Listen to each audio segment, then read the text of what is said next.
تو دین شعبدے بازی کا نام، ایک جو ہمارے ملک میں اللہ رسول کا اتنا تعارف نہیں ہے جتنا ولیوں کا تعارف ہے۔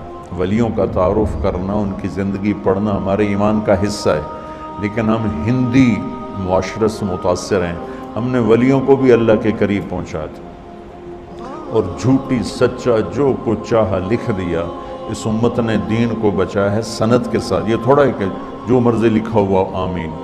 شیخ عبد القادر جیلانی رحمۃ اللہ تبارک و تعالیٰ علیہ پیران پیر ہیں، اس میں کوئی دوسری رائے ہے ہی کہ وہ ولایت کے مقام میں سب سے اوپر ہیں، اللہ نے ان کو یہ مقام دیا ہے۔ لیکن ان کے بارے میں جھوٹی باتیں، سلام پھیرتے تھے، جب ادھر منہ کرتے تھے تو ادھر والے علماء بن جاتے تھے، اور ادھر منہ پھیرتے تھے تو ادھر والے حافظ بن جاتے تھے، اور وہ ان پڑھ کہتے ہیں سبحان اللہ۔ ارے بھائی ایسا نہیں، میرے نبی سے بڑی نظر ہے جیلانی کی، قطب سبحانی، پیران پیر، جتنے ٹائٹل دو تھوڑے ہیں، لیکن میرے نبی کے سامنے تو وہ ایک تنکے کی حیثیت نہیں رکھتے ہیں۔ ساری ولایت تو بہت چھوٹی چیز ہے، سارے انبیاء اکٹھے ہو جائیں تو میرے نبی کے سامنے کیا ہے؟ کچھ بھی نہیں۔ تو میرے نبی سلام پھیرتے تو عالم بنا دیتے، ادھر سلام پھیرتے تو حافظ بنا دیتے، آپ نے تو کیا نہیں تو یہ پیران پیر کیسے کر دیا؟ یہ اس قسم کے جھوٹے قصوں نے وہ دین کا حلیہ بگاڑ دیا، دین کی شکل بگاڑ دی۔ مثال کے طور پہ یعنی آپ اگر ہمارے صوفیاء کی کتابیں اٹھا کے پڑھنا شروع کریں نا، تو آپ کو وہ ایسی ایسی یعنی باتیں اور ان کے اندر ملیں گی کہ آپ کہیں گے یار یہ باتیں مطلب کوئی عقل میں آنے والی نہیں ہے۔ تذکرۃ الاولیاء کتاب دیوبند بریلوی دونوں چھاپ رہے ہیں، اس میں آپ ذرا بزرگوں کے دعوے سنیں، وہ بندہ کہتا ہے یار یہ کون سی کرامتیں ہیں؟ انہوں نے سورج واپس بلانے ہیں، شاہ شمس نے بلایا سورج نو تے بوٹی پون دیتی ملتان او ملتان ہی پونی جانی سکردوچ نہیں ہو سکتی کیونکہ وہ تو سورج آندا نہیں نا۔ اور سر وہ ایکویٹر دے خط استوا دے نزدیک ہے، جڑے بھی شہر ہون گے وہ گرمی ہوئے گی ہوتے۔ اس طریقے سے وہ لوگ یعنی باتیں کرتے کرتے دنیا سے چلے گئے، کہانیاں کرا کے چلے گئے۔ اور اکثر آپ نے کئی بزرگوں کے بارے میں سنا ہوگا جی جناب ایک کوئی ان کے پاس ان پڑھ بندہ چلا گیا، جی مجھے قرآن پڑھا دو۔ وہ کہتا جی بزرگوں نے کہا جی میرے پیچھے نماز پڑھی، کہتے جی پیچھے نماز نیت کی، نماز تو ایک نے نیت کی تھی، وہ کہتے ہیں دائیں طرف سلام پھیرا، جتنے سارے حافظ بن گئے۔ آپ کہتے ہیں سبحان اللہ۔ بائیں طرف والے سارے ناظرہ بن گئے۔ نبی علیہ السلام کے پاس جب کوئی قرآن پڑھنے جاتا تھا وہ اصحاب صفہ میں شامل ہوتا تھا، بیچارہ فاقے کاٹتا تھا، نبی علیہ السلام سے دین سیکھتا تھا، اس شخصیت سے جس کا کام تھا دین پھیلانا۔ حتیٰ کہ مسند احمد میں اگر آپ دیکھیں تو غزوہ بدر میں کچھ قیدی کافروں کے اس شرط پہ چھوڑے گئے تھے کہ 10 مسلمانوں کو لکھنا پڑھنا سکھا دیں۔ کافروں سے لکھنا پڑھنا سکھایا جا رہا ہے، نبی علیہ السلام نے کوئی نگاہ نہیں ماری، مولا علی نے کوئی نگاہ نہیں ماری، ابو بکر نے کوئی نگاہ نہیں ماری۔ ان نگاہوں بعد ہی پیداوار نے، پیداوار بھی کوئی نہیں، جہل ہی نے ہے ہی کوئی نہیں، ٹھیک ہے۔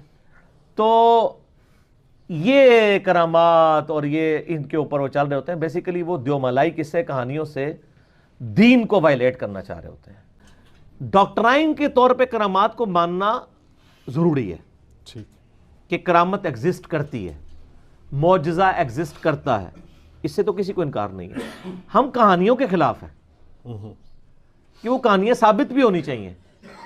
آپ پھر ایسی سی کہانیاں کراتے ہیں کہ جن کا پریکٹیکلی پروف کوئی نہیں ہوتا، الٹا اسلام کی دشمنی کا باعث وہ بن جاتی ہیں، تو ان کہانیوں کو تو نہیں ہم مانیں گے۔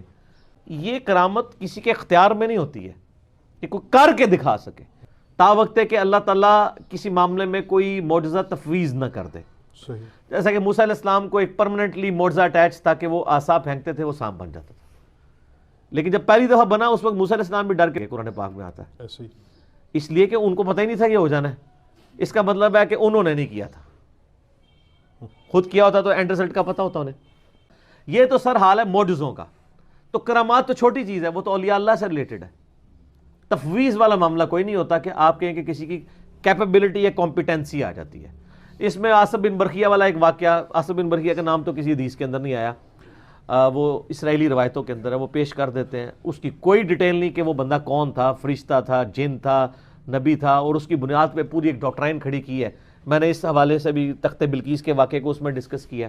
کہتے ہیں جی ایک بزرگ تھے جی, انہوں نے ایک دن بیٹھ کے حساب لگایا کہ میری زندگی کتنی ہے. تو ان کو پتہ چلا 60 سال ہے. وہ کہتے ہیں جی اگر میں نے روزانہ بھی ایک گناہ کیا ہو تو 60 ملٹیپلائڈ بائی 365, یہ تو پتہ نہیں انہوں نے آندہ بھی ایسی کہ نہیں, بل میں اس نے ذہن رکھنا کہ انہوں نے ملٹیپلائی کر لیا ہوئے گا. اچھا کر کے تو وہ انہوں نے کیلکولیٹ کیا تو وہ جناب وہ تو پتہ نہیں کتنے ہزاروں گنا ان کا, تو میں نے تو کئی دن ایک سے زیادہ بھی کیے ہیں, تو یہ تو لاکھوں گنا ہے. ایک چیخ ماری اور روح پرواز کر گئی. سبحان اللہ, سبحان اللہ. لیکن یہ پہلے ہوتا تھا.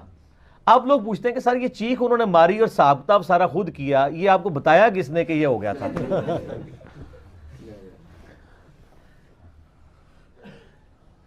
وہ ایک خربوزے والے بھی تو بزرگ ہیں نا, وہ انہوں نے اس لیے نہیں کھایا خربوزہ کہ وہ ہاں ایتھو بڑھیا سی کہ اتو بڑھیا سی کہ اتو بڑھیا سی. ٹھیک ہے جی. تو آپ یہ دیکھیں, اس پہ میں نے ایک اور بھی کئی یہ ویسے کرنی کے بارے میں جو انہوں نے مشہور کیا ہوا ہے کہ جی انہوں نے کیا پتہ نہیں اے دند ٹوٹیا سی, اے ٹوٹیا سی, اے سارے ہی توڑ دی. کتنا بڑا جھوٹ بند ہے.